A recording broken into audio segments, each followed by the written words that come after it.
దీర్ఘ రాజకీయ చరిత్ర కలిగిన విమల్ కుమార్ గారు. నమస్తే సార్. నమస్కారం. సార్ గురించి ఇంట్రడక్షన్ తెలుసుకునే ముందు ఒక చిన్న ఏవి చూద్దాం.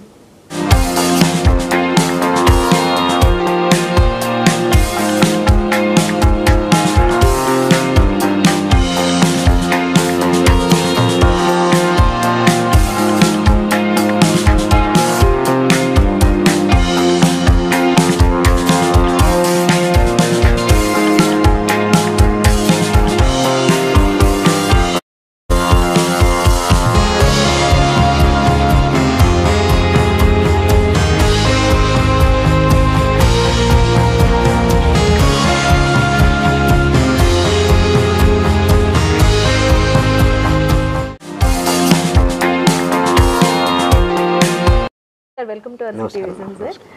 సో మరి విమల్ కుమార్ గారు, మండకట్ట విమల్ కుమార్ గారు, మరి మీ బాల్యం విద్యాభ్యాసం సుదీర్ఘ రాజకీయ చరిత్ర కలిగింది అని చెప్పి నేను మెన్షన్ చేశాను. మరి ఎప్పటి నుంచి మీరు ఈ రాజకీయాల్లో కొనసాగుతున్నారు, ఏంటి అనే విశేషాలు మా సిటీ విజన్ ప్రేక్షకులకు చెప్పండి సార్. తప్పకుండా. ముందుగా సిటీ విజన్ యాజమాన్యానికి, అదేవిధంగా సిటీ విజన్ సిబ్బందికి అండ్ వీక్షిస్తున్నటువంటి సబ్స్క్రైబర్స్ కానీ లేకుంటే ప్రేక్షకులకు కానీ అందరికి కూడా హృదయపూర్వక నమస్కారాలు తెలియజేసుకుంటా ఉన్నాను. ముఖ్యంగా మరి మా కుటుంబము రాజకీయ నేపథ్యం ఉన్నటువంటి కుటుంబమే. మా తండ్రి గారు స్వర్గీయ మండగడ్డ రాములు గారు, వారు పాత కాంగ్రెస్ నాయకుడు, సీనియర్ కాంగ్రెస్ నాయకుడు. మరి అదేవిధంగా మా అన్నగారు కామ్రేడ్ విక్రమ్ కుమార్ అని సుదీర్ఘ కమ్యూనిస్టు ఉద్యమంలో పనిచేసినటువంటి నాయకుడు కామ్రేడ్ విక్రమ్ కుమార్ గారు. అదేవిధంగా వారి అడుగుజాడలలో నేను మరి 1994 అంటే నా గ్రాడ్యుయేషన్ పూర్తయిన తర్వాత, నా డిగ్రీ కూడా ఉస్మానియా యూనివర్సిటీలో ఆర్ట్స్ కాలేజీలో చేయడం జరిగింది. మరి నా డిగ్రీ పూర్తయిన తర్వాత నేను 1994లో రాజకీయాల్లోకి రావడం జరిగింది. మరి నా రాజకీయ అరంగేట్రం అనేది కాంగ్రెస్ పార్టీలో, యూత్ కాంగ్రెస్లో ప్రారంభమైంది.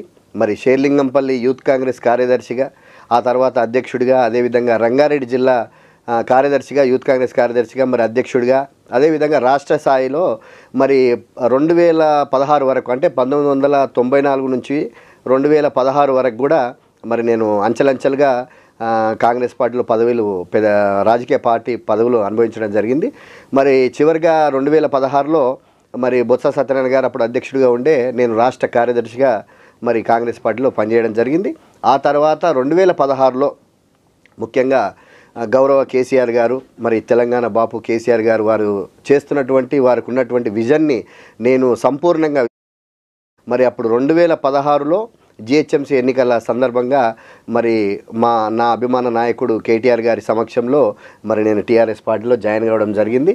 మరి 2016 నుంచి ఇప్పటివరకు కూడా బీఆర్ఎస్ పార్టీలో కొనసాగుతూ ఉన్నాను. మరి నాకు అప్పచెప్పినటువంటి పార్టీ పరంగా ఏదైతే ఉందో కార్యక్రమాలన్నీ కూడా నాతో అయినంత వరకు మరి దాన్ని విజయవంతంగా పూర్తి చేయడానికి ప్రయత్నం చేశాను. సార్, రంగారెడ్డి జిల్లా అంటే మీరు ఏ నియోజకవర్గం ఎంపీకి ఇప్పుడు మీరు సపోర్ట్ ఇస్తూ ఎన్నికలకి సిద్ధమవుతున్నారు? నేను షేర్లింగంపల్లి నియోజకవర్గానికి సంబంధించిన వ్యక్తినమ్మా నేను. అయితే మాది షేర్లింగంపల్లి నియోజకవర్గం వచ్చేసి చేవర్ల పార్లమెంటు కాన్స్టిట్యున్సీలో ఉందన్నమాట షేర్లింగంపల్లి. సో ఇప్పుడు ప్రస్తుతం నేను బీఆర్ఎస్ పార్టీ చేవెళ్ళ నియోజకవర్గానికి సంబంధించి అక్కడ ఉన్నటువంటి బీఆర్ఎస్ పార్టీ అభ్యర్థి కాసాని జ్ఞానేశ్వర్ గారి గురించి మరి మేము పనిచేయడం జరుగుతూ ఉన్నది. బీఆర్ఎస్ పార్టీ పెద్దల ఆదేశాల మేరకు మేము పనిచేయడం జరుగుతూ ఉన్నది. అయితే సార్, ఇప్పుడు ప్రజెంట్ రాజకీయాలు చూసుకుంటూ ఉంటే గత 10 ఏళ్లుగా నిండు కుండలాగా ఉన్న బీఆర్ఎస్ ఇప్పుడు బీటలు వారింది.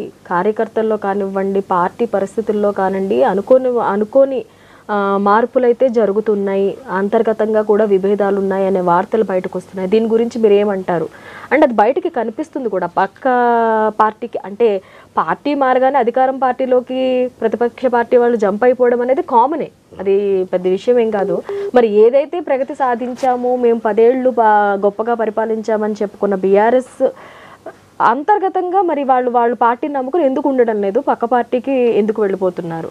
అలాంటిది ఏం లేదమ్మా. ఇవన్నీ కూడా మేము బీఆర్ఎస్ పార్టీ మరి ముఖ్యంగా 2001లో గౌరవ కేసీఆర్ గారు మరి టీఆర్ఎస్ పార్టీని స్థాపించి ఆ రోజు పట్టుమని ఒక 5 మందితో మరి ప్రారంభించినటువంటి పార్టీ అంచెలంచెలుగా ఎదిగి ఈరోజు మహాసముద్రంలాగా అయ్యింది. సో 2001 నుంచి మేము ఎన్నో రకాలుగా ఇట్లాంటి పరిస్థితులను మేము ఎదుర్కొన్నాము. పార్టీ ఎదుర్కొన్నది, దాన్ని అంతా కూడా అధిగమించి పార్టీ మళ్ళీ బలోపేతమయ్యి మరి ఇంకా ఉవ్వెత్తున ఎగిసిపడింది తప్ప ఇవన్నీ కూడా రాజకీయాలలో ఇవన్నీ కామనే. మరి ముఖ్యంగా ఏదో కొద్దిమంది అసలు మీరు అన్నట్టుగా అంతర్గత కలహాలు కానీ లేకపోతే అంతర్గత విభేదాలు కానీ అట్లాంటివి ఏమీ లేదు. పార్టీ చాలా పటిష్టంగా ఉంది, బలోపేతంగా ఉంది. ముఖ్యంగా తెలంగాణ రాష్ట్రంలో బీఆర్ఎస్ పార్టీకి 60 లక్షల మంది సభ్యత్వం ఉంది. బహుశా ఏ పార్టీకి కూడా రాష్ట్రంలో లేదు, దేశంలోనే కూడా అత్యధిక సభ్యత్వం ఉన్నటువంటి పార్టీ ఏది రాష్ట్రానికి సంబంధించి ఒక ప్రాంతీయ పార్టీకి ఇంత అత్యధిక సభ్యత్వం కలిగినటువంటి పార్టీ కాబట్టి అట్లాంటిది ఏమీ లేదు. ఇది మాది కూడా ఒక పెద్ద ఉద్యమ నేపథ్యం నుంచి వచ్చినటువంటి పార్టీ. ఎవ్వరు కూడా ఏదో చిన్న ఇదైపోయి కొంచెం అధికారమే పరమావధిగా భావించి కొందరు స్వార్థపరులు ఏదో ఒక 4, 5, 2, 3 బహుశా 2, 3 అనుకుంటా వాళ్ళు పార్టీని వీడి అధికారం కోసమో లేకపోతే తమ స్వలాభం కోసమో లేకుంటే వారి వ్యాపారాలను కాపాడుకోవడానికి కోసమో అధికార పార్టీలకు పోవడం జరిగింది తప్ప ఎవ్వరు కూడా బీఆర్ఎస్ పార్టీని వదిలి వెళ్ళడానికి సిద్ధంగా లేరు. ఖచ్చితంగా ఇది మాకు ఇంకా దృఢ సంకల్పం కలిగించింది. ఖచ్చితంగా అందులో కూడా మీరు గమనిస్తే రాష్ట్రంలో మొన్న జరిగినటువంటి ఎన్నికలలో కాంగ్రెస్ పార్టీ అధికారంలోకి వచ్చింది కేవలం మా మీద 1.8% మాత్రమే ఓటింగ్. అంటే ప్రజలు మమ్మల్ని ఏమి తిరస్కరించాలా, ప్రజలు మమ్మల్ని ఏం పూర్తిగా తిరస్కరించాలా లేకపోతే మమ్మల్ని అపోజిషన్ అంటే కూడా ఎక్కువ సీట్లు సాధించాం. మేము 39 సీట్లు సాధించాం. కేవలము 1.8% మాత్రమే ఓటింగ్ శాతము కాంగ్రెస్కి అధికంగా వచ్చి మరి అధికారంలోకి రావడం జరిగింది. సరే, ప్రజల నిర్ణయాన్ని మనము రాజకీయ పార్టీగా శిరసా వేయించాలా. ప్రజలు మాకు ఒక బృహత్తరమైనటువంటి బాధ్యత అప్పచెప్పారు, ఏది ప్రతిపక్షంలో ఉండాలని చెప్పి. సో ఖచ్చితంగా మేము ప్రతిపక్ష పాత్ర నెరవేరుస్తాం. మా పెద్దలు కేసీఆర్ గారు వారు ఆదేశాల మేరకు ఖచ్చితంగా మేము పార్టీ కోసం పనిచేస్తాం. మా పార్టీలో ఎలాంటి కూడా ఇవి లేవు, అంతర్గత కలహాలు కానీ ఏం లేదు. పార్టీ చాలా పటిష్టంగా ఉంది. మాకు ఏకైక నాయకుడు కేసీఆర్ గారు, వారి అడుగుజాడలో నడుస్తాం, వారు చెప్పిన ఆదేశాలను పాటిస్తాం. ఓకే సార్, ఇప్పుడు మీరు ఏదైతే అన్నారో ఇప్పుడు రంగారెడ్డి జిల్లా కార్యదర్శిగా ఇప్పుడు రాబోయే ఎంపీ ఎన్నికలకు మీ వంతు బాధ్యత ఏముంటుందంటారు? తప్పకుండా అమ్మా. పార్టీ ఇప్పుడు మా గౌరవ కేసీఆర్ గారు కానీ లేకుంటే కేటీఆర్ గారు కానీ, రంగారెడ్డి జిల్లా పరంగా మా మాజీ మంత్రివర్యులు సబితాయిందర్ రెడ్డి గారు కానీ, మా షేర్లింగంపల్లి నియోజకవర్గ ఎమ్మెల్యే అరికెపూడి గాంధీ గారు కానీ, వారు పార్టీలో నిర్ణయించి అదేవిధంగా పార్టీ పరంగా రివ్యూ చేసుకొని ఏ విధంగా మనం ఈ ప్రచార కార్యక్రమాన్ని కానీ లేకుంటే ఎలక్షన్స్లో ఏ విధంగా మనం విజయాన్ని చేకూర్చుకోవడానికి మనం ఏ విధంగా చేయాలో వారు ఒక దిశానిర్దేశం చేస్తారు. వాళ్ళు ఒక షెడ్యూల్ ఇస్తారు. ఆ షెడ్యూల్ ప్రకారంగా మరి ప్రస్తుతానికి నేను కూడా రంగారెడ్డి జిల్లా ఇన్ఛార్జ్గా ఉన్నా కాబట్టి పార్టీ పరంగా ఒక 5 మంది ఇన్ఛార్జీల్లో నేను కూడా ఇన్ఛార్జ్గా ఉన్నాను కాబట్టి జిల్లాకు మా పెద్దలు ఏ విధంగా ఆశిస్తే తప్పకుండా బీఆర్ఎస్ పార్టీ కోసం ప్రచారం చేస్తాము. ప్రజలందరూ కూడా నాకు తెలిసి మేము గత ఒక నెల రోజులుగా తెలంగాణ భవన్లో మేము వివిధ నియోజకవర్గాలకు సంబంధించి ఏదైతే ఎలక్షన్ల తర్వాత మొన్న జరిగినటువంటి ఎన్నికల తర్వాత మేమైతే రివ్యూ చేసుకున్నామో మాకంతా కూడా ఖచ్చితమైనటువంటి రిపోర్ట్ వచ్చింది. ఎక్కడ ఏం జరిగినాయి, ఏం లోపాలు ఏంటి, ఎక్కడ కూడా ఏమీ లేదు. ప్రజలందరూ కూడా ఇప్పుడు చాలా మదన పడతా ఉన్నారు, తపన పడతా ఉన్నారు. అయ్యో కేసీఆర్ గారిని మేము పోగొట్టుకున్నామా అని వారిలో ఒక అంతర్మదనం మొదలైంది. కాంగ్రెస్ పార్టీ మరి వారు ఏమంటారు ఏ మార్పు అన్నారు కానీ మార్పు కాదు అది. ఏ మార్పు మాటలు చెప్పి ప్రజలను వంచి ప్రజలకు కళ్ళబొల్లి మాటలు చెప్పి అధికారంలోకి వచ్చారు తప్ప నిజాయితీగా నిజాయితీగా పనిచేయాలా, ప్రజల కోసం పనిచేయాలనే తపన వాళ్ళలో లేదు కాంగ్రెస్ వాళ్ళలో. కాబట్టి ఖచ్చితంగా మేము బీఆర్ఎస్ పార్టీ మా పెద్దల ఆదేశానుసారము మేము ఖచ్చితంగా పనిచేస్తాము. అభ్యర్థి కోసం ఖచ్చితంగా మేము చేవెళ్లలో విజయము ఖచ్చితంగా మాకే ఉంటుంది. చేవెళ్ల నియోజకవర్గంలో పార్లమెంట్ నియోజకవర్గంలో మా బీఆర్ఎస్ పార్టీ అభ్యర్థి గెలుస్తారు. కాసాని జ్ఞానేశ్వర్ గారు మంచి అభ్యర్థి, ముఖ్యంగా బీసీల నుంచి బడుగు బలహీన వర్గాల నుంచి వచ్చినటువంటి నాయకుడు, మరి 96 బీసీ కులాలను ఐక్యం చేసినటువంటి ఘనమైన నాయకుడు ఆర్ కృష్ణయ్య గారి తర్వాత మళ్ళా మా కాసాని జ్ఞానేశ్వర్ గారే. కాబట్టి వారి కోసం ఖచ్చితంగా అన్ని వర్గాల ప్రజలు పనిచేస్తారు. మా పార్టీ పరంగా మేము ఖచ్చితంగా ఒక షెడ్యూల్ ఫిక్స్ చేసుకొని దాని ప్రకారంగా పనిచేస్తాం. ఓకే, అంటే మీరు రాజకీయాల్లోకి రావడం అంటూ కాంగ్రెస్ పార్టీ ద్వారా ఓకే రావడం జరిగింది 94లో. అప్పుడు మీరు ఏం చేసేవాళ్ళు, ఎప్పుడు బీఆర్ఎస్లోకి మారారు? సో అప్పుడు కాంగ్రెస్ పార్టీలో నుంచి ఎందుకు మారాల్సి వచ్చింది బీఆర్ఎస్? నేను ముఖ్యంగా విద్యార్థి దశ నుంచే నేను విద్యార్థి దశ నుంచి ఎందుకో నాకు రాజకీయాలంటే విద్యార్థి దశ నుంచి అంటే ముఖ్యంగా అందరికీ తెలుసు ఉస్మానియా యూనివర్సిటీలో చదివినటువంటి విద్యార్థులందరూ కూడా సామాన్యంగా నాయకత్వ లక్షణాలు ఉంటాయి. సో అలాగే నాకు కూడా ఉస్మానియా యూనివర్సిటీ విద్యార్థిగా నాకు కూడా విద్యార్థి లోకం నుంచి వచ్చిన వ్యక్తిగా నాకు కూడా ఏంటంటే కొంచెం రాజకీయాల పట్ల బాగా ప్రేమ అభిమానులు ఉండేవి, రాజకీయాల పట్ల బాగా ఇది ఉండే.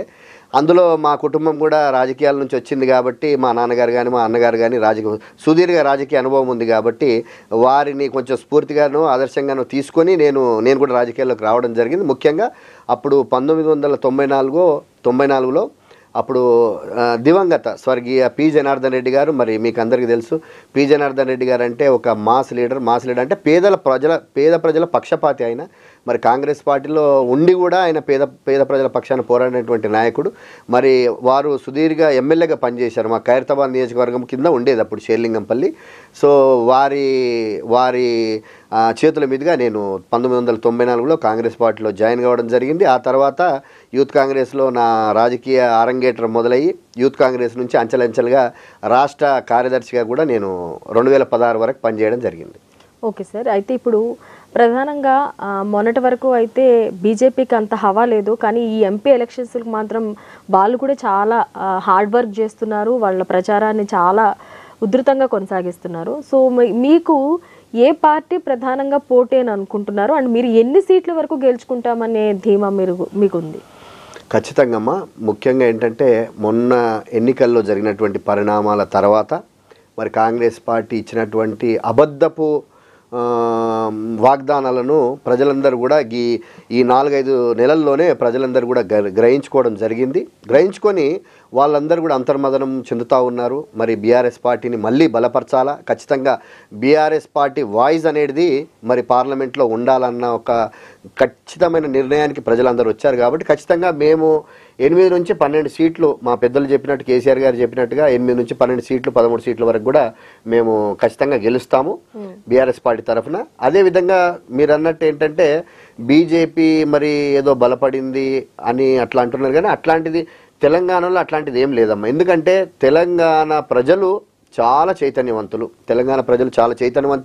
వారు కేవలం మత రాజకీయాలకో లేకుంటే కుల రాజకీయాలకో పరిమితం గారు, అట్లాంటి వాటిని వాళ్ళు ఎంకరేజ్ చేయరు. తెలంగాణ ప్రజలు చాలా చైతన్యవంతులు. ఎందుకంటే ఉద్యమ స్ఫూర్తి, పోరాట స్ఫూర్తి తెలంగాణ ప్రజలలో ఉంది. ఆ రోజు సాయుధ పోరాటం కానివ్వండి, మొన్న జరిగినటువంటి తొలిదశ ఉద్యమం కానివ్వండి, ఇది తెలంగాణ తొలిదశ ఉద్యమం కానీ మొన్న జరిగినటువంటి కేసీఆర్ గారి నేతృత్వంలో మలిదశ ఉద్యమం కానీ తెలంగాణ ప్రజలందరూ కూడా చాలా చైతన్యవంతులు. వాళ్ళేమి ఈ మత రాజకీయాలకో కుల రాజకీయాలకో కొట్టుకుపోయే వ్యక్తులు గారు. తెలంగాణ ప్రజలు ఖచ్చితంగా మంచి నిర్ణయం తీసుకుంటారు. అదేవిధంగా మరి మనము 2 పర్యాయాలు కేంద్రంలో ఉన్నటువంటి బీజేపీ ప్రస్తావన తెచ్చారు కాబట్టి నేను చెప్తున్నా సుదీర్ఘంగా. కేంద్రంలో ఉన్నటువంటి బీజేపీ ప్రభుత్వం మోడీ గారి నేతృత్వంలో మరి గత 2 పర్యాయాలు కూడా అంటే సుమారు 10 సంవత్సరాలు వారు అధికారంలో ఉండి తెలంగాణ కొత్తగా ఏర్పడ్డటువంటి ఒక చిన్న రాష్ట్రము తెలంగాణ రాష్ట్రం ఏర్పడ్డది. మరి దానికి ఏ విధంగా కేంద్రం తరఫున సహాయ సహకారాలు అందించాల్సింది పోయి అసలు కేంద్రం నుంచి సహాయ నిరాకరణోద్యమం చేసినట్టుగా వాళ్ళు అసలు మాకు రాష్ట్రానికి చేసింది ఏమీ లేదు. సో ఇట్లాంటి పరిస్థితుల్లో మరి ఏమి చూసి ప్రజలు మరి వారు ఏం చేశారని కేంద్ర ప్రభుత్వం తెలంగాణ రాష్ట్రానికి ఏం చేసిందని రాష్ట్ర ప్రజలు బీజేపీకి ఓటేస్తారు. కాబట్టి ఖచ్చితంగా తెలంగాణ రాష్ట్ర ప్రజలు ఎట్టి పరిస్థితుల్లో కూడా బీజేపీకి ఓటేసే ప్రసక్తే లేదు. ఎందుకంటే కేంద్రంలో ఉన్నటువంటి మోడీ ప్రభుత్వం ఎన్ని రకాలుగా తెలంగాణ రాష్ట్రం ఏర్పడ్డాక తెలంగాణ రాష్ట్రంలో ఉన్నటువంటి తెలంగాణ ప్రభుత్వాన్ని అస్థిరపరచడానికి ఏ విధంగా కేంద్ర ప్రభుత్వం మోడీ గారి నేతృత్వంలో ఎన్ని రకాలుగా మమ్మల్ని రాష్ట్ర ప్రభుత్వాన్ని ఎన్ని రకాలుగా ఇబ్బందులు పెట్టాలో అన్ని రకాలుగా ఇబ్బందులు పెట్టి ఫండ్స్ ఇవ్వకపోవడము, ఫండ్స్ రిలీజ్ చేయకపోవడము, మరి రాష్ట్ర అభివృద్ధికి నిధులు కేటాయించకపోవడం, ఇవన్నీ కూడా ప్రజలందరూ చూశారు.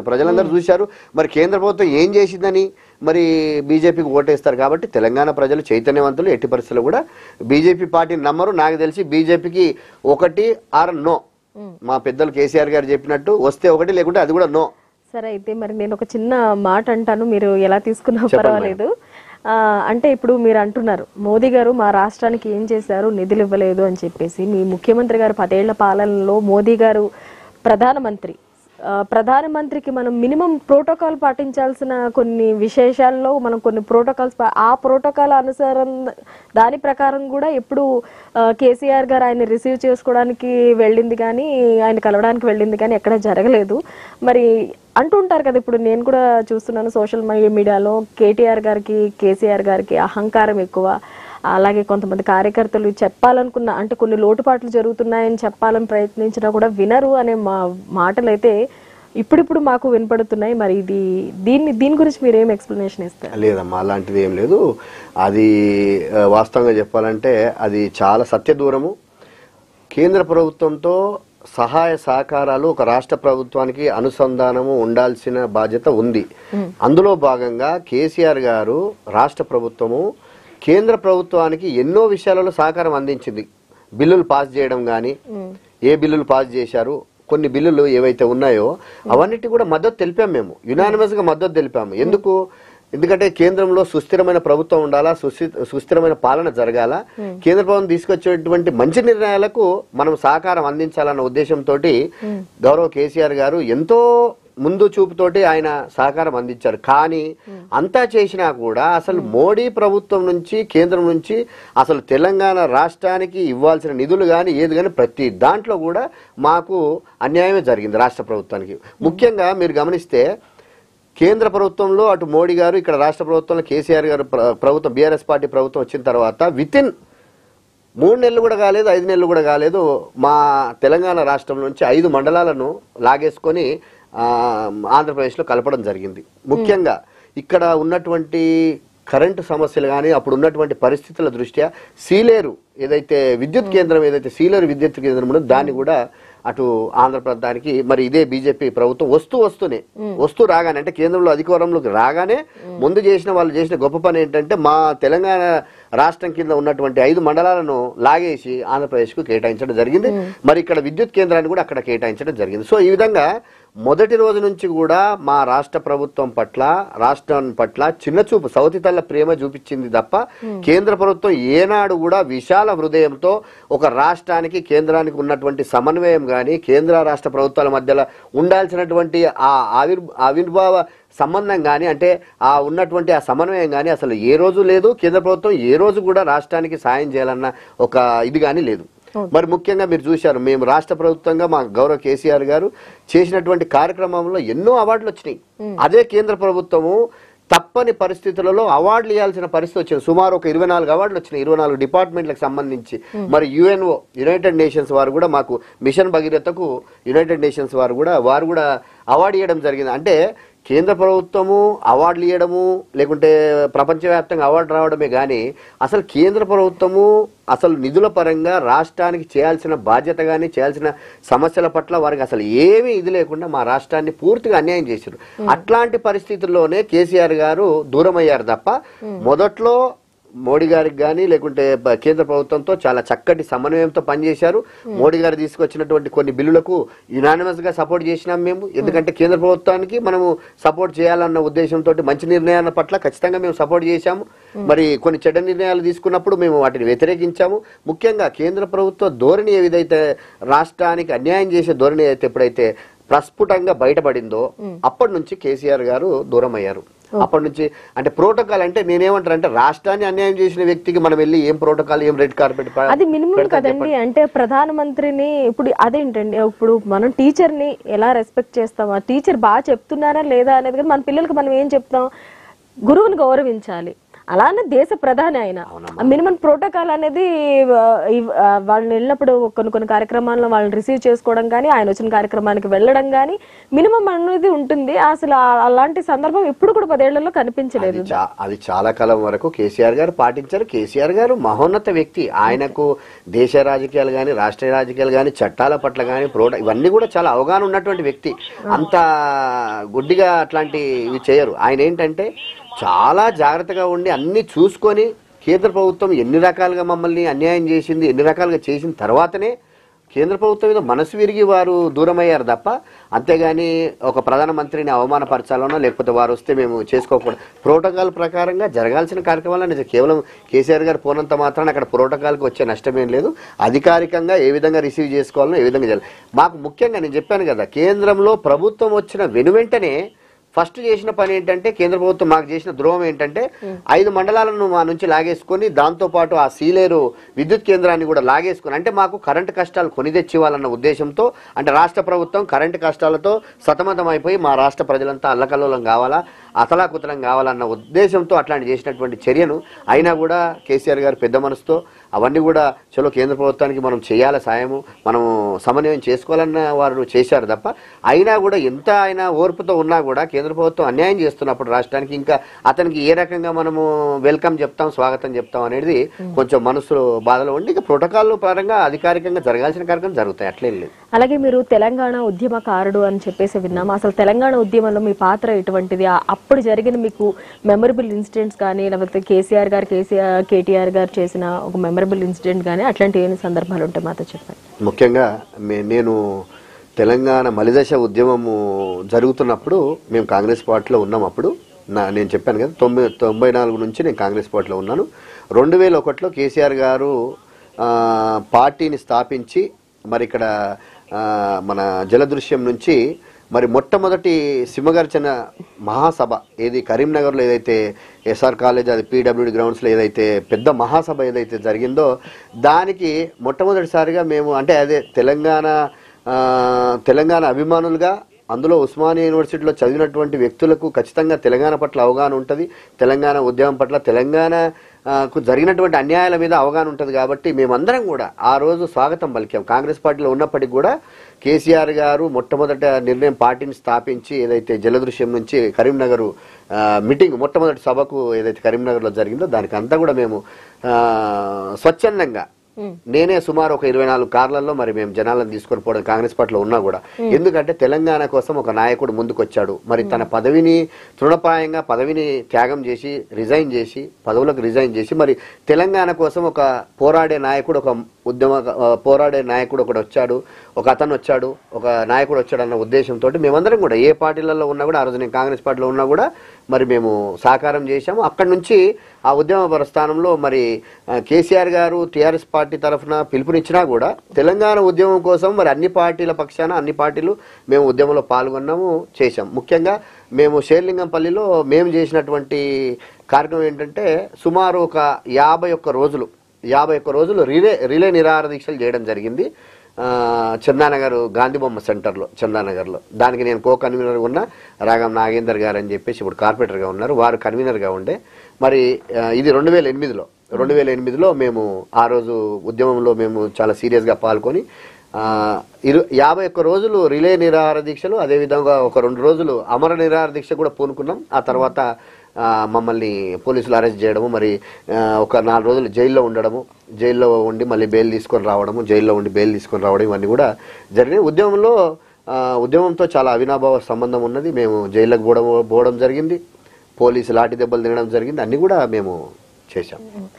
అంటే ఇప్పుడు తెలంగాణ ఉద్యమంలో మెయిన్ కేటీఆర్ కాకుండా ఇంకా మీకు తెలిసిన ఉద్యమకారులు ఎవరు? వీళ్ళు కూడా చాలా ఉధృతంగా ఉద్యమం చేశారు, ఇలాంటి పేరున్న వ్యక్తులు అన్న వాళ్ళు ఎవరన్నా మీ దృష్టిలో ఉన్న వాళ్ళ గురించి చెప్పండి. ఉన్నారమ్మా, అంటే నేనేమంటున్నా, అంటే తెలంగాణ అనేది ఏ ఒక్కరు ఉద్యమం కాదు, ప్రజల ఉద్యమం ఇది. యాక్చువల్గా ఆ ప్రజల్లో కూడా చాలా మంది, కొంతమంది విద్యార్థులను చైతన్యవంతపరిచారు, కొంతమంది అక్కడ ఉన్న వాళ్ళకి అసలు మనం దేనికోసం పోరాటం చేస్తున్నాం, ఎందుకంటే కొంతమంది నిరక్షరాస్యులకి ప్రజల ఉద్యమం తెలంగాణ అనేది. ఇది నాయకులు అని ఒకళ్ళిద్దరు కనబడుతున్నారు, అలా కాకుండా ఇప్పటికీ వీళ్ళ గురించి తెలియదు, అంతర్గతంగా వీళ్ళు ఇంకా సేవ చేశారన్న వాళ్ళు మీకు మీ దృష్టిలో ఎవరైనా ఉన్నారా? అంటే ముఖ్యంగా అమ్మా, ఇది తెలంగాణ ఉద్యమం అనేది ప్రతి రంగం నుంచి కూడా ఉద్యమంలో వచ్చారు, ప్రతి రంగం నుంచి. అంటే ఈ క్వశ్చన్ నేను రాజకీయంగా అడగడం లేదండి, నేను ఉద్యమకారుల గురించి ప్రజలకు తెలియాలి. ఎందుకంటే ఇది ఏ ఒక్కరు ఉద్యమం కాదు, రాజకీయ ఉద్యమం కాదు. కాబట్టి ఉద్యమం అనేది ఇప్పుడు మీలాంటి వాళ్ళు ఇప్పుడు ఇక్కడికి వచ్చారు కాబట్టి మీరు తెలిసారు, కానీ మీలా తెలియని వాళ్ళు కూడా చాలా మంది లాఠీ దెబ్బలు తిని జైలుకి వెళ్ళిన వాళ్ళు చాలా మంది ఉన్నారు. అది అలాంటి పేరుండి మీకు తెలిసిన వాళ్ళు కానీ పేరున్న వ్యక్తులు కానీ గురించి తెలియాలని చాలా మంది ఉన్నారు ఉద్యమంలో. నేను చెప్పాను కదా, ఇది సకల జనుల ఉద్యమం. తెలంగాణ ఉద్యమం అనేది రాజకీయ పక్షంగా ఉన్నది, సాహిత్య పరంగా ఉన్నది, జానపదంగా ఉన్నది, జానపద గాయకుల ద్వారా ఉన్నది, ఒక సాహిత్య పరంగా పాటల రూపంలో ప్రతి రంగానికి సంబంధించినటువంటి తెలంగాణ ఉద్యమకారులు ఇందులో ఉన్నారు. సకల జనుల ఉద్యమం ఇది. తెలంగాణ ఉద్యమం అనేది కేవలము రాజకీయ పార్టీలనే కాదు, సకల జనుల ఉద్యమం. అంటే సకల ఎంప్లాయీస్ ఉన్నారు దీంట్లో, ఉద్యోగస్తులు ఉన్నారు, అదేవిధంగా ఉద్యోగస్తులు ఉన్నారు, లేకుంటే పాటలు, జానపదం నేపథ్యం, అట్లా ప్రతి రంగం నుంచి కూడా అందరూ పాల్గొన్నారు. కానీ అన్ని రంగాలలో ఉన్నటువంటి ప్రజలు ప్రాతినిధ్యం వహించినటువంటి ఉద్యమం అయినప్పటికీ దీనికి ముఖ్యంగా లీడ్ తీసుకొని, ఆ చొరవ తీసుకొని, మరి అంత ఉవ్వెత్తున ఉద్యమము ఎగరడానికి, అంత ఉవ్వెత్తున ఉద్యమం ఎగిసి పడడానికి ముఖ్య కారకులు కేసీఆర్ గారు. ముఖ్య కారణం కేసీఆర్ గారు. మరి వారే తన ప్రాణం మీద ప్రాణాలు లెక్క చేయకుండా, మరి తన ప్రాణాలే త్యజించడానికి సిద్ధపడి మరి అమర నిరాక్ష చేయకుండా ఉంటే ఈరోజు తెలంగాణ వచ్చేది కాదు, తెలంగాణ ఉద్యమం సఫలీకృతమయ్యేది కాదు. ఎంతో మంది నాయకులు ఖచ్చితంగా మనం అందరం గౌరవించుకోవాలి. ఎంతో మంది నాయకులు చెప్పాను కదా, ఒకరిద్దరిని చెప్పలేము మనము.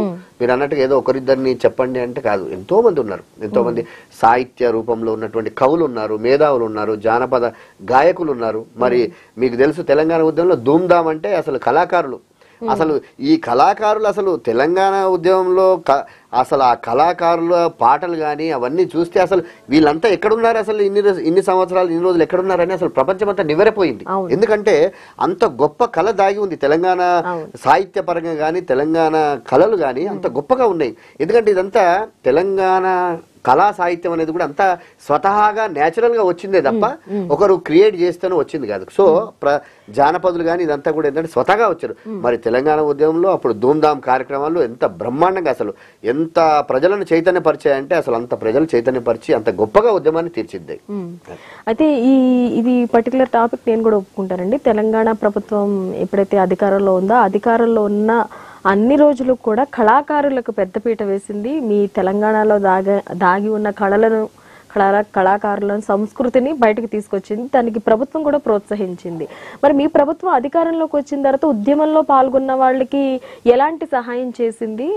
అట్లాంటివి ఏమైనా ఉన్నాయా అసలు? తప్పకుండా కేసీఆర్ గారు ఉద్యమ నాయకుడుగా ఉద్యమాన్ని నడిపించిన నాయకుడుగా, మరి అదే ఉద్యమ నాయకుడు ఉద్యమాన్ని నడిపించి తెలంగాణకు స్వాతంత్రం తీసుకొచ్చి తెలంగాణ రాష్ట్రాన్ని ఏర్పాటు కావడానికి కీలక పాత్ర పోషించినటువంటి మహానాయకుడు ఆయన. మరి ఆయనకు తెలియదా ఉద్యమకారుల గురించి కానీ, సాహిత్యపరంగా కళాకారుల గురించి? కాబట్టి అందరికీ కూడా తన వంతుగా ప్రభుత్వం ఏ రకంగా చేయగలుగుతుందో ఆ రకంగా ఖచ్చితంగా అందరికీ కూడా చేశారు. అంటే మీకు తెలుసు ప్రభుత్వంలో 100% అందరికీ చేయాలనేది కాదు. ఎందుకంటే ముఖ్యంగా కేసీఆర్ గారు మొదటిసారి ముఖ్యమంత్రిగా 2014లో అయినప్పటికీ రాష్ట్రం ఏర్పడిన కొత్తగా రాష్ట్రం ఏర్పడ్డది.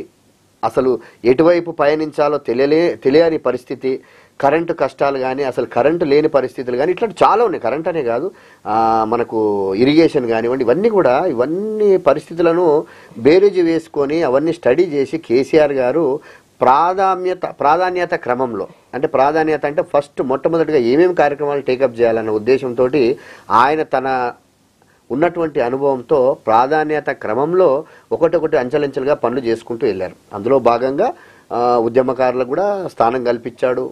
మన కార్పొరేషన్స్లలో కానీ దాంట్లో కానీ, అదేవిధంగా సాహిత్యపరంగా జానపద కమిటీలు కూడా వేసి దానికి మీకు తెలుసు రసమయ్య బాలకిషన్ అట్లాంటి వాళ్ళను సాహిత్యపరంగాని, కవులను, కళకులను అన్ని ప్రతి రంగంలో కూడా తన వంతు కార్యక్రమాలు చేశాడు.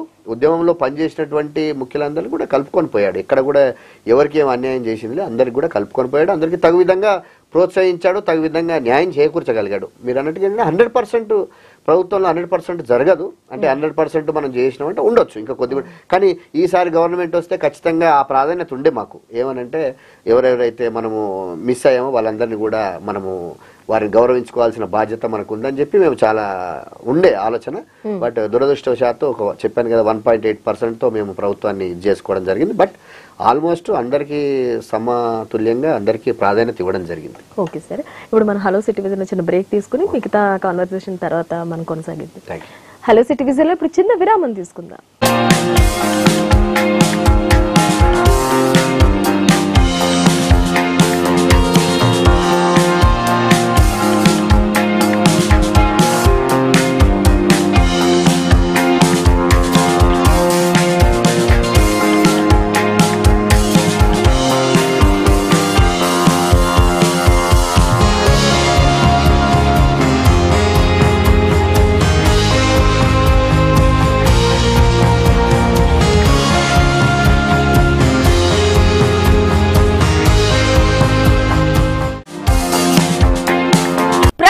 కు ఒక ప్రాముఖ్యత ఉంటుంది. మీ ముందుకు మేము తీసుకొస్తున్నాం బెస్ట్ ఆఫ్ ది డే.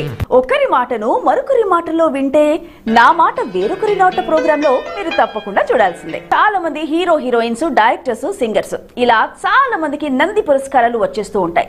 ఆ నంది అందుకున్న సినిమాలేంటో ఒక లుక్ వేద్దామా? ఈ స్టార్స్ ఒరిజినల్ లైఫ్ ఏంటో మీకు తెలుసా?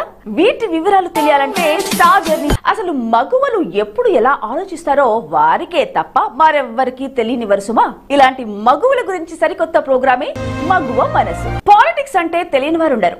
అసలు రియల్ లీడర్స్ వారికి ఒక స్టోరీస్ ఉంటాయిగా. పొలిటీషియన్స్ కోసం మన city vision my personal diary city Vision live లో ఒక సెలబ్రిటీ స్టార్డమ్ యొక్క రియల్ లైఫ్ స్టోరీస్ ని నాతో పాటు మీరు తెలుసుకునే సరికొత్త ప్రోగ్రామే సెల్ఫీ.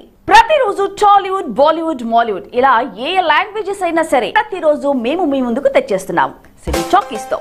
నువ్వొక వరం అంటారందరూ. అలాంటి వేల కోట్ల నవ్వుల సమూహాన్ని కలగలిపి లాఫింగ్ క్లబ్ తో మాతో పాటుగా మీరు చూసి నవ్వుతూ ఆనందించండి. Hello beautiful viewers, welcome to Beauty Tips.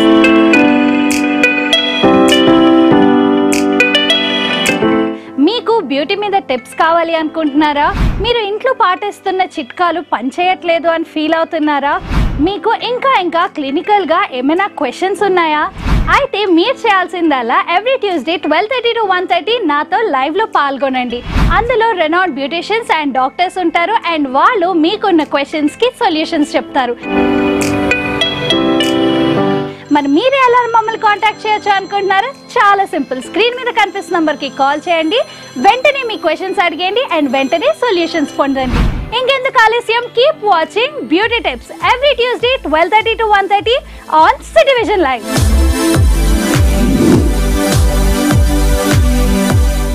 Hi viewers, City Vision మీ ముందుకు తీసుకొస్తోంది సరికొత్తగా ఎన్నో వినూత్నమైన live shows. Monday to Wednesday. Phone కొట్టు గిఫ్ట్ పట్టు. Welcome back to hello City Vision అండి. సో విమల్ కుమార్ గారు, ఇప్పుడు మరి బీఆర్ఎస్ అధికారంలో ఉండగా మీరు పార్టీకి చేసిన సర్వీస్ ఏ విధంగా ఉండేది? అప్పట్లో అధికారంలో ఉన్నప్పుడు మీరు ఎలాంటి సర్వీస్ చేసేవారు పార్టీ కోసం? పార్టీ కార్యక్రమంలో చురుగ్గా పాల్గొనే వాళ్ళము. అధికారంలో ఉన్నా కూడా మేము ఏదైతే ప్రభుత్వం తీసుకొచ్చినటువంటి పథకాలు, కేసీఆర్ గారు ఏదైతే దూరదృష్టితోటి ప్రజలకు ఎన్ని పథకాలు, అసలు దేశంలోనే ఇన్ని పథకాలు తీసుకొచ్చిన ఏకైక నాయకుడు కేసీఆర్ గారు రాష్ట్రానికి. మరి ఏ రాష్ట్ర ముఖ్యమంత్రి కూడా ఇటువంటి కార్యక్రమాలు మరి చేసిన ఇది లేదు. సో కేసీఆర్ గారు తీసుకొచ్చినటువంటి కార్యక్రమాలు ఏవైతున్నాయో అవన్నీ కూడా ప్రజలలోకి మేము విస్తృతంగా తీసుకుపోయి ఎవరెవరైతే నిజమైన లబ్ధిదారులు ఉన్నారో వాళ్ళందరినీ కూడా ఎంపిక చేయడం జరిగింది. ఎంపిక చేసి వాళ్ళందరికీ కూడా లబ్ధి చేకూరేటట్టు, ముఖ్యంగా వారు తీసుకొచ్చినటువంటి మరి పెన్షన్ కూడా గతంలో కాంగ్రెస్ ప్రభుత్వం 200 రూపాయల పెన్షన్ ఉండే. 200 రూపాయల పెన్షన్ని కేసీఆర్ గారు వచ్చిన తర్వాత, ముఖ్యమంత్రిగా అయిన తర్వాత మొట్టమొదటిసారిగా 2000కి చేయడం జరిగింది పెన్షన్. సో ఇట్లా అదొకటే కాదు, ఇట్లా చాలా కార్యక్రమాలు చెప్పుకుంటూ పోతే చాలా పెద్ద లిస్ట్ ఉంది, చాంతాడంత లిస్ట్ ఉంటుంది. అవన్నీ కార్యక్రమాలు కేసీఆర్ గారు తీసుకొచ్చారు. సో అవన్నీ కూడా మేము ఒక పార్టీ కార్యకర్తగా, నాయకులుగా మేమందరం కూడా మరి ప్రజలలోకి తీసుకెళ్లి ప్రజలు లబ్ధిదారులను మరి ఎంపిక చేసేటట్టుగా, వారికి న్యాయం జరిగేటట్టుగా మేము కృషి చేయడం జరిగింది. ప్రభుత్వ పరంగా, అదేవిధంగా పార్టీ పరంగా కూడా మేము చేయడం జరిగింది. ఓకే, ఇప్పుడు మీ దృష్టిలో ఒక ప్రాబ్లం ఉంది అంటే ఇది ఎవరి వరకు తీసుకెళ్తారు? మీ ఎమ్మెల్యే, ఎంపీ ఎవరి దృష్టిలోకి తీసుకెళ్లి దాన్ని సాల్వ్ చేస్తారు? మీ సందర్భంలో ఒకటి మీ ప్రజలకు సమస్య ఉంది, పలానా సమస్య మా నాయకుడి ద్వారా తీరాలి కంపల్సరీ అనుకున్నప్పుడు మీరు ఆ ప్రాబ్లమ్ని ఎవరి దృష్టికి తీసుకెళ్తారు? అంటే ఇప్పుడు మనము ఫర్ ఎగ్జాంపుల్ ఇప్పుడు మాది షేర్లింగంపల్లి నియోజకవర్గం జిహెచ్ఎంసీ పరిధిలో ఉంది. సో జిహెచ్ఎంసీ పరిధిలో పాలనా పరంగా మొట్టమొదటి మనకు గ్రౌండ్ లెవెల్లో మనకు ఉన్నటువంటి అధికార ఇది ఏముందంటే కార్పొరేటర్గా ఉంటారు. అక్కడ స్థానిక కార్పొరేటర్, జిహెచ్ఎంసీలో డివిజన్. ఆ కార్పొరేటర్ ఏదైనా ప్రజల సమస్యలు ఏమన్నా ఉంటే ముందుగా ఆ కార్పొరేటర్ దృష్టికి తీసుకెళ్లడము. ఆ కార్పొరేటర్ స్థాయిలో ఆ ప్రజా సమస్య తీర్చగలిగేది ఉంటే కార్పొరేటర్ స్థాయిలోనే ఆ సమస్యలు తీరుతాయి. లేదు అంతకంటే ఏదైనా పెద్ద సమస్య ఉంది, మరి కార్పొరేటర్ స్థాయి దాటి మరి ఎమ్మెల్యే గారి స్థాయిలో అయితేనే పని అవుతుంది అనుకున్నప్పుడు ఖచ్చితంగా మరి ఆ సమస్యను ఎమ్మెల్యే గారి దృష్టికి తీసుకెళ్ళి, మరి ముఖ్యంగా మా షేర్లింగంపల్లి నియోజకవర్గం అదృష్టము, మా ప్రజల అదృష్టం ఏంది, మాకు గాంధీ గారు ఎమ్మెల్యేగా ఉండడం మాకు చాలా అదృష్టం. నిజంగా వారు నిరంతరం 24 గంటలు ప్రజల కోసం పనిచేస్తున్నటువంటి నాయకుడు, ప్రజల పక్షాన ఉన్నటువంటి నాయకుడు. ఎక్కడ ఏ సమస్య ఉన్నా మేము గొప్పగా చెప్పుకుంటాం. మేము ఇప్పుడు కూడా గాంధీ గారి గురించి ఏంటంటే రాజకీయాలు అనేటివి ఎలక్షన్లప్పుడు మాత్రమే, రాజకీయాలు ఎలక్షన్లు అప్పుడు మా ఎలక్షన్లు అయిపోయిన తర్వాత అధికారంలోకి వచ్చిన తర్వాత ఎవరైనా కానీ ప్రజలు ఏ పార్టీ ఆ పార్టీ అని కాదు, ఎవరు ప్రజలైనా కానీ తమ సమస్య ఉంటే, ఎందుకంటే నేను స్వయంగా నాకు గుర్తుంది మా ఎమ్మెల్యే గారు సీఎం రిలీఫ్ ఫండ్ ఎంతో మంది వేరే పార్టీ నాయకులు కార్యకర్తలు వాళ్ళకి ఏదైనా మెడికల్ ప్రాబ్లమ్స్ ఉంటే సీఎం రిలీఫ్ ఫండ్ ఎంతో మందికి చేయించాడు. అట్లా ఒక నాయకుడు అనే వ్యక్తి దూరదృష్టితో అందరినీ కలుపుకొని పోయేటట్టు ఉండాలి. అట్లా మంచి మా షేర్లింగపల్లి నియోజకవర్గానికి సంబంధించి ఎమ్మెల్యే గాంధీ గారు మాకు ఉండడం చాలా అదృష్టం. సో అదేవిధంగా ఎమ్మెల్యే గారి స్థాయిని దాటి ఇంకేదైనా సమస్య ఉందనుకోండి, మాకు జిహెచ్ఎంసీకి సంబంధించి మేమందరం హైదరాబాద్ ప్రజలందరం కూడా మరి నిజంగా అదృష్టవంతులం. ఎందుకంటే కేటీఆర్ గారు మాకు ఇన్ఛార్జ్ గా ఉన్నారు, రామన్న గారు. సో కేటీఆర్ గారు మరి మీకు తెలుసు ఆయన డైనమిజం కానీ, ఆయన విజనరీ కానీ, ఆయన విజనరీ లీడర్.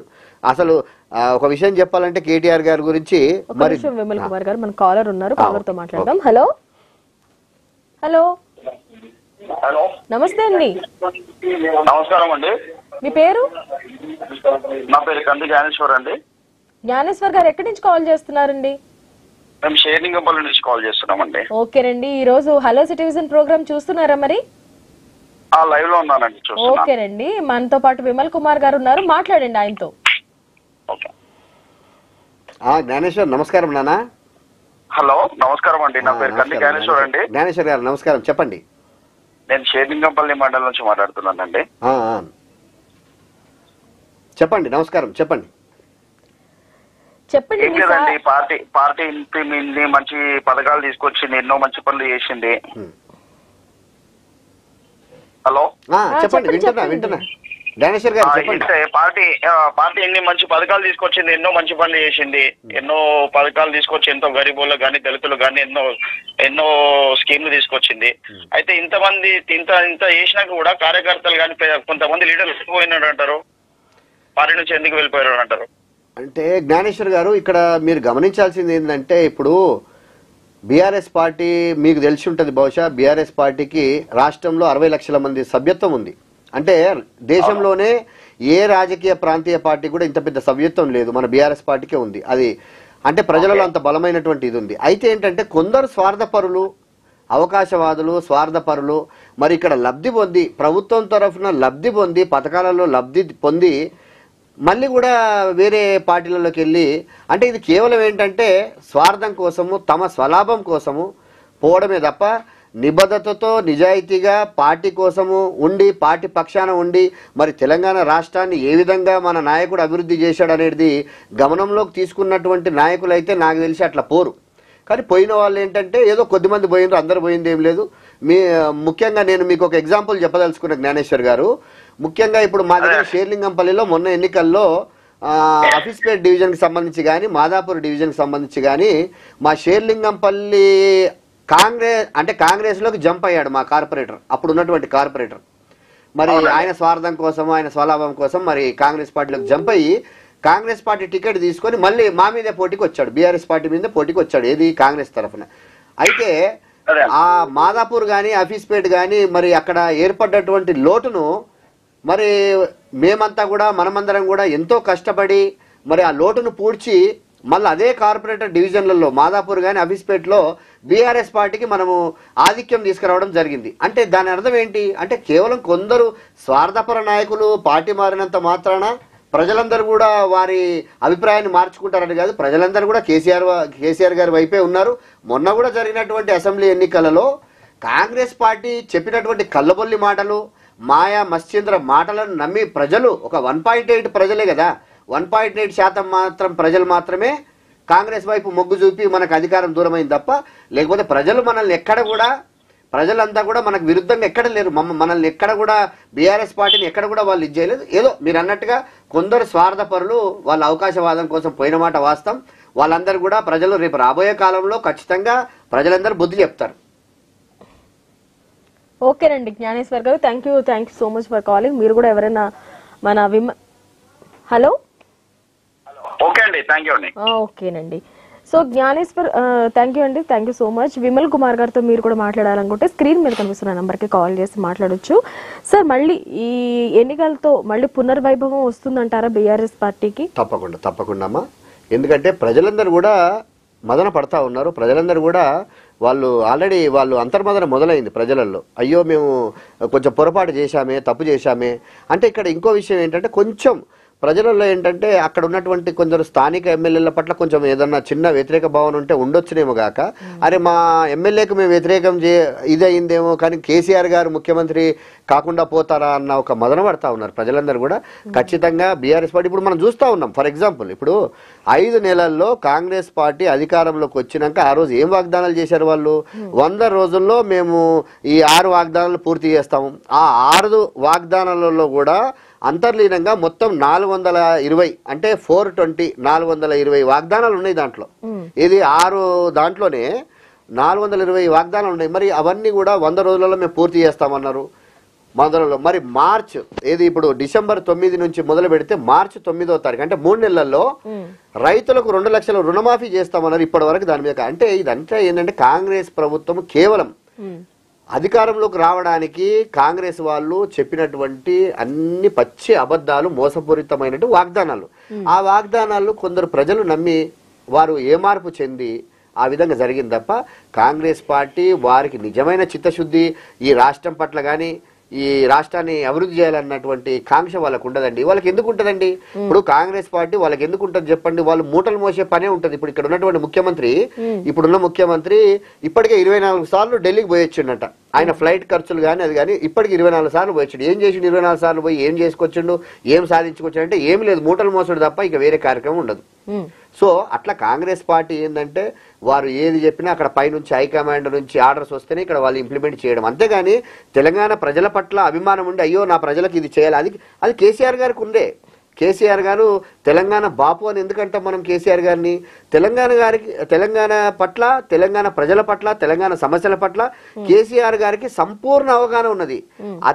కేసీఆర్ గారికి ఇంచు తెలుసు ఏ మండలంలో ఏ గ్రామంలో మాకు తెలియని విషయాలు. అంటే మేము ఎంత ఇదనుకుంటా ఆయన ఎంత స్టడీ చేశాడంటే కేసీఆర్ గారు తెలంగాణను భౌగోళికంగా కానీ అసలు సామాజికంగా కానీ అంత ఎంత డీప్ రూట్ వరకు అసలు ఎక్కడ ఏమి సమస్య ఉందో అది కూడా తెలుసు ఆయనకు.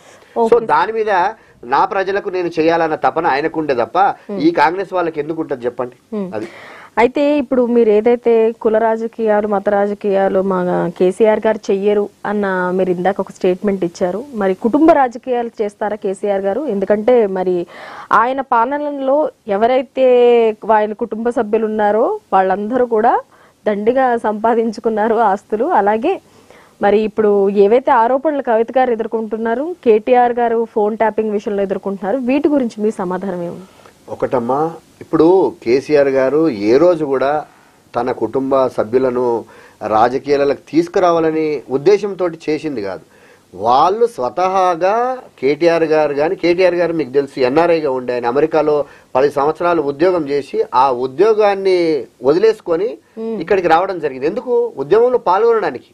అంటే వస్తూనే అధికారం అనుభవించిన వ్యక్తులు కాదమ్మా వీళ్ళంతా కూడా. కుటుంబం పాలన అంటున్నారు కానీ చాలా అది తప్పు మాట అని అంటాను నేను. ఎందుకంటే వారు వస్తూనే అధికారాన్ని ఏదో అనుభవించడానికి వచ్చారు, అధికారంలోకి వచ్చారు అంటేనేమో మీరు అన్నట్టుగా ఏదో కుటుంబ పాలన లేకుంటే కుటుంబ సభ్యులను తీసుకొచ్చి అధికారంలో పెట్టారని అనుకోవచ్చు. కానీ అలా కాదు. వాళ్ళు ఉద్యమంలో పాల్గొని ఉద్యమ నేపథ్యంలో కష్టపడి ఉద్యమంలో పాల్గొని పోలీసు లాఠీ దెబ్బలు తిని జైళ్ళలోకి పోయి జైళ్ళలో ఉండి ఎంతో గొప్పగా ఉద్యమాలు చేసి ఉద్యమం నుంచి వచ్చినటువంటి వ్యక్తులు. వాళ్ళు స్వతహాగా నాయకులు అయ్యారు. కేటీఆర్ గారు కానీ కవిత గారు కానీ లేకపోతే ఇంకా మిగతా వాళ్ళు కానీ స్వతహాగా వాళ్ళు ప్రజలలో ఉద్యమం చేసి స్వతహాగా నాయకులై వాళ్ళు వచ్చారు తప్ప అంతేగాని కుటుంబ నేపథ్యం అనేది ఏం లేదు. ఎవరి పాత్ర వాళ్ళు పోషించారు. ఎంత గొప్పగా పాత్ర పోషించారు చెప్పండి.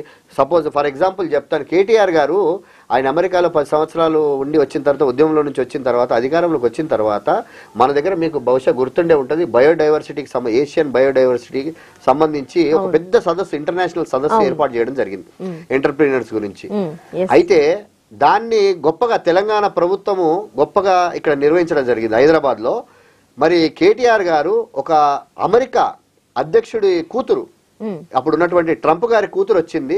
ఆయన కూడా ఒక పెద్ద ఇండస్ట్రియలిస్ట్ అక్కడ ఎంటర్ప్రీనర్ కాబట్టి మరి వారిని కూడా కూర్చోబెట్టి ఎంత గొప్పగా ఇంటర్వ్యూ చేశాడు. ఎంత గొప్ప అంటే అసలు వారు అమెరికాకి వెళ్ళిన తర్వాత ట్రంప్ గారి కూతురు అన్నది అసలు తెలంగాణ కేటీఆర్ గారు అప్పుడు ఉన్నటువంటి రాష్ట్ర మంత్రి ఇండస్ట్రీస్ కానీ ఐటీ కానీ అంటే ఈయన అసలు రాష్ట్ర మంత్రా లేకుంటే ఈయన అసలు దేశ మంత్రి అనే కాడికి అంటే ఈ దేశానికి మంత్రియా అసలు ఇంత గొప్పగా ఎట్లా నాయకత్వం వహిస్తున్నాడు, ఇంత గొప్పగా ఎట్లా అసలు ఇది చేస్తున్నాడు అని చెప్పి అక్కడ అమెరికా అధ్యక్షురాలు కూతురే మెచ్చుకోవడం జరిగింది. సో వీళ్ళంతా కూడా ఏంటంటే కేటీఆర్ గారు కానీ కవిత గారు కానీ హరీష్ రావు గారు కానీ వీళ్ళంతా కూడా ఉద్యమంలో నుంచి ప్రజల నుంచి వచ్చారండి. వీళ్ళంతా ప్రజలలో ఉద్యమంలో భాగస్వామి అయ్యి చెప్పాను కదా, పోలీసు లాఠీ దెబ్బలు తిన్నారు, జైళ్ళకు పోయారు, ఎన్నో కష్ట నష్టాలకు అనుభవించి వీళ్ళు వచ్చి ఇది చేశారు తప్ప కేవలం అధికారం కోసం వచ్చింది కాదు. అధికార కాంక్ష అయితే లేదు. అధికార కాంక్ష అయితే లేదు. అయితే ఇప్పుడు కేసీఆర్ గారికి లేదు, వాళ్ళ కుటుంబానికే కాదు, మాకందరికి కూడా ఎవరికి కూడా అధికారమే పరమావధి అని ఎప్పుడు ఇది చేసింది కాదు. ఆ రోజుల్లో మీకు తెలుసు 2001 నుంచి 2014 తెలంగాణ రాష్ట్రం వచ్చే వరకు కూడా తమ పదవులను గడ్డిపోచల్లాగా అంటే తృణప్రాయంగా వదిలేశారు. ఏది మంత్రులు కానీ ఇప్పుడు కేంద్రంలో మంత్రిగా ఉండే కేంద్ర మంత్రి పదవులు కానీ రాష్ట్ర మంత్రి పదవులు గతంలో ఉన్నటువంటి కోయలేషన్ గవర్నమెంట్ అప్పుడు వైఎస్ రాజశేఖర రెడ్డి గారితో అప్పుడు ఏదైతే గవర్నమెంట్లో ఉండేనో తృణప్రాయంగా పదవులను వదులుకొని వాళ్ళు వచ్చారు తప్ప పదవుల కోసము అధికారం కోసం ఏనాడు పాకులాడింది లేదు. ఓకే, మరి ఇప్పుడు ప్రస్తుతం జరుగుతున్న కవిత ఈ లిక్కర్ స్కామ్ గురించి మీరు ఏమంటారు? మరి ప్రధాన సూత్రధారి ఆవిడే, ఎందుకంటే ఆవిడని ఏ పరిస్థితుల్లో కూడా బయలు ఇవ్వద్దని చెప్పి ఈడీ అన్ని రకాలుగా టైట్ చేస్తుంది, దానికి సంబంధించిన ఆధారాలు అన్నీ కూడా ఉన్నాయని చెప్పేసి బలంగా చెప్తున్నారు. ఇప్పుడు మీరందరూ కూడా మీరు యాజ్ ఎ జర్నలిస్ట్ వ్యక్తులుగా జర్నలిజంకు సంబంధించిన వ్యక్తులుగా మీరంతా దేశ రాజకీయాలను అంతా చూస్తూ ఉన్నారు. మీరు అంటే కేంద్ర ప్రభుత్వం ఏ విధంగా ప్రవర్తిస్తూ ఉన్నది, ఏ విధంగా చేస్తూ ఉన్నది అని చూస్తూ ఉన్నారు. నేను అంటాను అసలు ఢిల్లీ లిక్కర్ స్కామే కాదమ్మా అది. అసలు ఢిల్లీ లిక్కర్ స్కామే కాదు, అది 100 కోట్లది ఏదో అని చెప్పి ఏదో ఊరికే ఇది చేస్తూ ఉన్నారు తప్ప అసలు ఒక గవర్నమెంట్ ఢిల్లీ ప్రభుత్వం తీసుకున్నటువంటి ఒక పాలసీ మ్యాటర్ అది. మద్యానికి సంబంధించి మద్యం అమ్మకాలకు సంబంధించి ఏ విధంగా చేయాలి ఏంటి అనేది ఒక ఢిల్లీ ప్రభుత్వం అంటే ఒక రాష్ట్ర ప్రభుత్వము తీసుకున్నటువంటి నిర్ణయము. రాష్ట్ర ప్రభుత్వము ఇప్పుడు దేశంలో ఉన్నటువంటి 29 రాష్ట్రాలలో ప్రతి రాష్ట్రం కూడా తమ రాష్ట్రానికి సంబంధించి తమ రాష్ట్రానికి ఏది మేలు జరుగుతుందో ఏది లబ్ధి చేకూరుస్తుందో అటువంటి పథకాలను తీసుకొస్తారు. పాలసీ మ్యాటర్స్ అంటారు దాన్ని. ఆ పాలసీ మ్యాటర్స్లో ఢిల్లీ ప్రభుత్వము మద్యానికి సంబంధించి ఒక పాలసీ తీసుకొచ్చింది. అది స్కామ్ ఎందుకు అవుతుంది చెప్పండి? అచ్చా, ఢిల్లీ ప్రభుత్వానికి నష్టం జరిగితే స్కామ్, కానీ దానివల్ల 1500 కోట్ల రూపాయలు లాభం జరిగింది కదా. ఆ మద్యం పాలసీ వల్ల ఢిల్లీ ప్రభుత్వానికి లాభం జరిగింది అంటే ప్రభుత్వానికి బెనిఫిట్ జరిగింది. అది స్కామ్ ఎట్లా అవుతుంది చెప్పండి? ఇదంతా కూడా ఏంటంటే మోడీ ప్రభుత్వము, కేంద్ర ప్రభుత్వము, బీజేపీ ప్రభుత్వము చాలా దుర్మార్గంగా ప్రజాస్వామ్య వ్యవస్థలను కుప్పకూల్చే విధంగా ఈ ఫెడరల్ వ్యవస్థను నిర్వీర్యం చేసే విధంగా రాష్ట్రాలను అంటే తమకు అనుకూలంగా ఉన్న రాష్ట్రాలను లేకుంటే రాష్ట్ర అధిపతులను కానీ రాష్ట్ర ముఖ్యమంత్రులు కానీ వారు వదిలేస్తారు.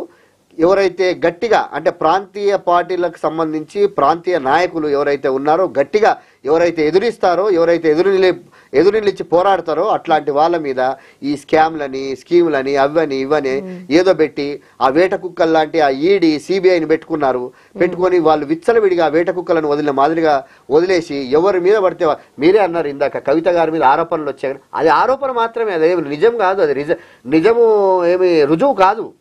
ఇవాళ కాకపోయినా రేపైనా కానీ మా కవిత గారు ఖచ్చితంగా కడిగిన ముత్యంలాగా బయటకు వస్తారు. కేజ్రీవాల్ గారిని కూడా చూడండి మీరు, ఇప్పుడు ఒక రాష్ట్ర ముఖ్యమంత్రిని జైల్లో వేశారు బెయిల్ రాకుండా, అంటే ఈడీ చట్టాలను మార్చి పార్లమెంట్ వాళ్ళ చేతిలో ఉందని చెప్పి ఈడీ చట్టాలను మార్చి సిబిఐ చట్టాలను మార్చి ఇష్టం ఉన్నట్టుగా వారికి అనుకూలంగా చట్టాలను మార్చి బెయిల్ రాకుండా ఒక రాష్ట్ర ముఖ్యమంత్రికి బెయిల్ ఇవ్వరా అండి?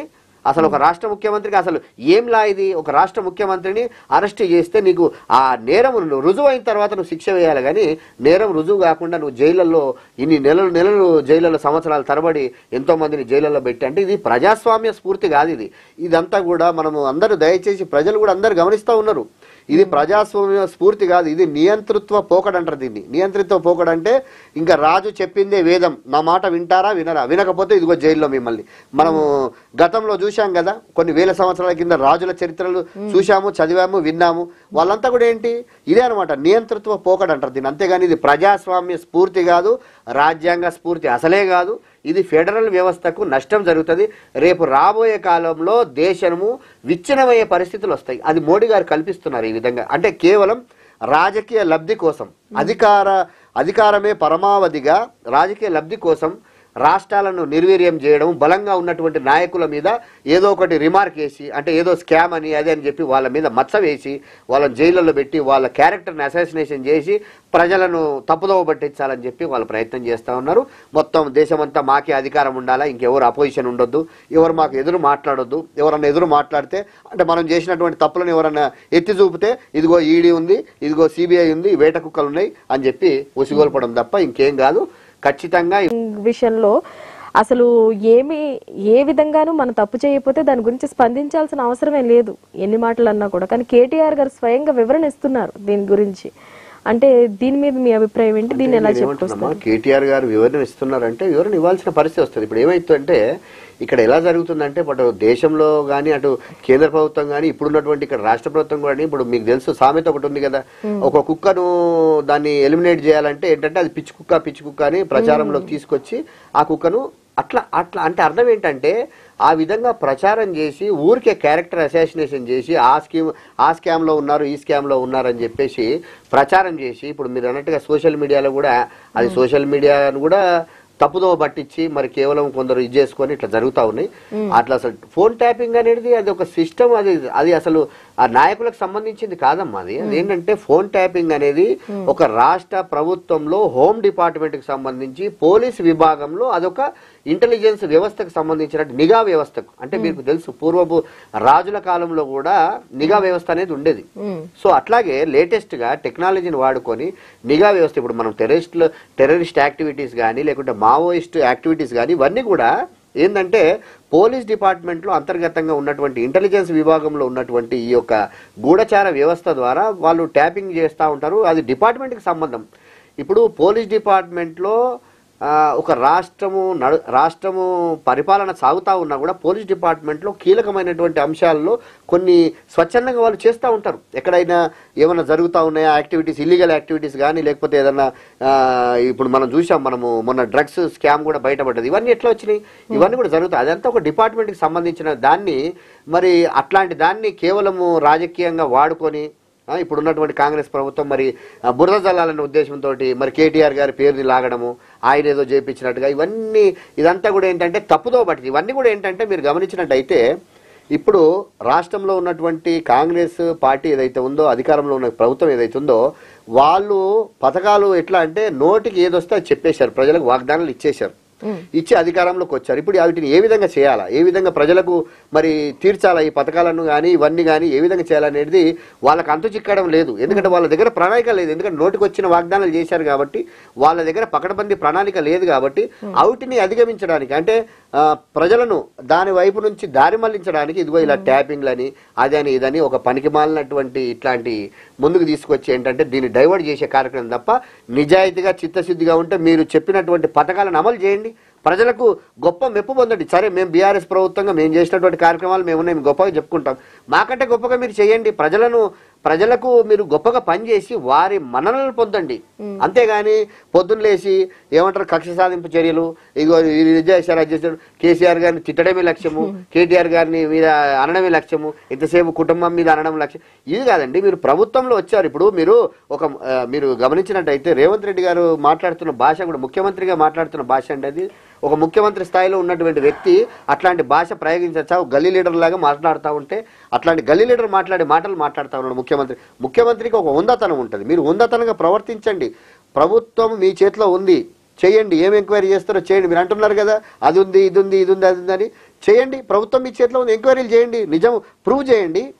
ప్రూవ్ చేయకుండా ఊరికే సోషల్ మీడియాలో పెట్టేసి వారు ఇది చేశారు అది చేశారని ఊరికే ఆరోపణలు చేయడమే కాదు, మీరు నిజంగా ప్రూవ్ చేయండి. ప్రూవ్ చేసి అప్పుడు ఎవరు చేశారో ఎవరు కల్ప్రిట్స్ ఉన్నారో వాళ్ళ మీద యాక్షన్ తీసుకోండి, అది కరెక్ట్. అంతేగాని ఊరికే సోషల్ మీడియాలో ట్రోలింగ్ చేసుకుంటా ఊరికే ఏదో ఈ పథకాలను డైవర్ట్ చేయడానికి అంటే మీరు పరిపాలన చేతగాక మీరు చేయలేక మా మీద పడి ఏడవడం తప్ప ఇంకేం లేదు. ఓకే సార్, అయితే మీరు సుదీర్ఘ రాజకీయ చరిత్ర కలిగిన మీరు కాంగ్రెస్ పార్టీలో మీరు కలిసిన ప్రముఖులు కానీ మీరు ఇన్స్పైర్ అయిన ఎవరైనా పొలిటికల్ పర్సన్ ఎవరైనా ఉన్నారా? అలాగే మీరు ఏ సీనియర్ నాయకుల్ని తో కలిసి ట్రావెల్ చేశారు? అండ్ కేటీఆర్, కేసీఆర్ వీళ్ళని ఎవరినైనా వీళ్ళతో మీ ఇంటరాక్షన్ ఎలా ఉన్నది, ఎప్పుడైనా కలవడం జరిగిందా అనేది కొంచెం చెప్పండి. తప్పకుండా. ముఖ్యంగా ఏంటంటే నేను నా రాజకీయ అరంగేట్రం అనేది స్వర్గీయ పి జనార్దన్ రెడ్డి గారి శిష్యుడిగా నాది ప్రారంభమైంది. ఆయన కాంగ్రెస్ పార్టీలో అప్పుడు మహోన్నతమైనటువంటి నాయకుడు పి జనార్దన్ రెడ్డి గారు, ప్రజల పక్షాన ఉండి పోరాటం చేసే నాయకుడు ఉండే ఆయన. సో ఆయన పట్ల అభిమానము మాకు వచ్చి, ఎందుకంటే ఆయన ఎట్లాంటి మనిషి అంటే ఒక పేదోడు ఒక ఏదో పాండబ్బ స్టార్ట్ చేస్తున్నాడంటే కూడా దాన్ని ఓపెనింగ్కి వచ్చేవాడు. అంటే అంత విశాల హృదయం కలిగి పేద ప్రజల కోసం ఏదైనా ముందుండి చేసేటువంటి మౌనతమైన లీడర్గా ఉండే ఆయన. సో ఆయనను నేను స్ఫూర్తిగా తీసుకొని నేను రాజకీయాలకు రావడం జరిగింది కాంగ్రెస్ పార్టీలోకి 1994లో. ఆ తర్వాత మళ్ళా తెలంగాణ ఉద్యమం మొదలైన తర్వాత, తెలంగాణ ఉద్యమం 2001లో ఎప్పుడైతే కేసీఆర్ గారు టీఆర్ఎస్ పార్టీని స్థాపించి ఎప్పుడైతే ఉద్యమాన్ని మొదలు పెట్టారో అక్కడి నుంచి నాకు కేసీఆర్ గారి పట్ల ఒక అభిమానం ఆటోమేటిక్గా ఏర్పడ్డది. తర్వాత రాను రాను ఆ అభిమానము ఆయన చేసినటువంటి, అంటే ప్రాణత్యాగానికి కూడా సిద్ధపడ్డప్పుడు నిజంగా చాలా చలించిపోయిన మాలాంటి, ఎందుకంటే మేమంతా కూడా ఉస్మానియా యూనివర్సిటీలో చదువుకొని వచ్చిన వాళ్ళము, ఖచ్చితంగా మాకు ఒక అవగాహన ఉంటుంది తెలంగాణ పట్ల కానీ తెలంగాణలో ఉన్నటువంటి సమస్యల పట్ల కానీ. ఇదంతా కూడా కొంచెం అంతో ఇంతో అనుభవం ఉంటుంది కాబట్టి అదంతా కూడా మమ్మల్ని కేసీఆర్ గారి వైపు నడిపించింది. ఇంకా ఆయన మీద అభిమానం పెరగడానికి కానీ ఇది కానీ. అదేవిధంగా నేనేంటంటే కేటీఆర్ గారి పట్ల చాలా నాకు అభిమానం, ఎందుకంటే ఆయన విజనరీ కానీ ఆయన సింప్లిసిటీ. కేటీఆర్ గారి దాంట్లో చూసిన విషయం ఏంటంటే, మీకు బహుశా చెప్పి ఉంటారు, ఇంత మీరు చూసి ఉంటారు, కరోనా పీరియడ్లో ఆయన ఎంత విజనరీ లీడర్ అనేది నేను చెప్తున్నా ఒక తార్కాణము. కరోనా టైంలో అసలు ఎవరు కూడా ఇళ్లలో నుంచి బయటకు వచ్చే పరిస్థితి లేదు. అందరూ ప్రాణాలకు భయపడి అందరూ ఇళ్లలోకి పరిమితమయ్యారు. అంత లాక్డౌన్స్ అయినాయి, మనకు తెలుసు 6 నెలలు సుమారు లాక్డౌన్ ఉండి బయటకు వెళ్ళలేని. అట్లాంటి టైంలో కూడా యాజ్ ఎ మున్సిపల్ మినిస్టర్గా, ఐటీ మినిస్టర్గా ఆయన ఉండి కేటీఆర్ గారు తన అధికారులను అందరినీ సమన్వయం చేసుకుంటూ హైదరాబాద్ మహానగరానికి ఏ విధంగా లింక్ రోడ్స్, ఏ విధంగా ఫ్లైఓవర్స్, ఆ అభివృద్ధిని ఏ విధంగా చేయాలి ఏంటి, ఇది ఒక మనకు టైం దొరికింది, ఒక అవకాశం దొరికింది ఏదైనా రోడ్లు వేయడం. అసలు ఆ కరోనా టైంలో లింక్ రోడ్స్ కానీ ఇది కానీ, అంటే ఆయన విజనరీకి నేను నిజంగా చాలా మంత్రముగ్ధుని అయిపోయాను. కేటీఆర్ గారి విజనరీకి చూసి నేను మంత్రముగ్ధుని అయిపోయి ఆయన పట్ల నాకు చాలా అభిమానం ఏర్పడి ఆయనని నేను స్ఫూర్తిగా తీసుకోవడం జరిగింది. ఆయన నేను నాయకుడిగా భావించడం జరిగింది. ఇప్పుడు ఆయన ఫాలోవర్గా నడుస్తా ఉన్నాను. Okay, thank you so much sir. 1 hour పాటు మీరు ఎంతో వాల్యుబుల్ ఇన్ఫర్మేషన్ ఇచ్చారు. పార్టీ మీద మీకు ఉన్నంత మమకారం, అలాగే కార్యకర్తగా మీరు ఆ పార్టీ కోసం చేస్తున్న తీవ్ర కృషి కానివ్వండి, అండ్ రాబోయే ఎన్నికల్లో మళ్ళీ మీ పార్టీకి పునర్వైభవం రావాలి, అలాగే సుదీర్ఘ రాజకీయ చరిత్ర కలిగిన విమల్ కుమార్ కి భవిష్యత్తులో మరిన్ని రాజకీయ పదవులు చేకూరాలని మనస్ఫూర్తిగా కోరుకుంటున్నాను. Thank you so much sir. So మరి చూసారు కదండి, ఈ రోజు సిటీ విజన్ కార్యక్రమాన్ని. మరో కార్యక్రమంలో తిరిగి మళ్ళీ కలుద్దాం. అంతవరకు సెలవు.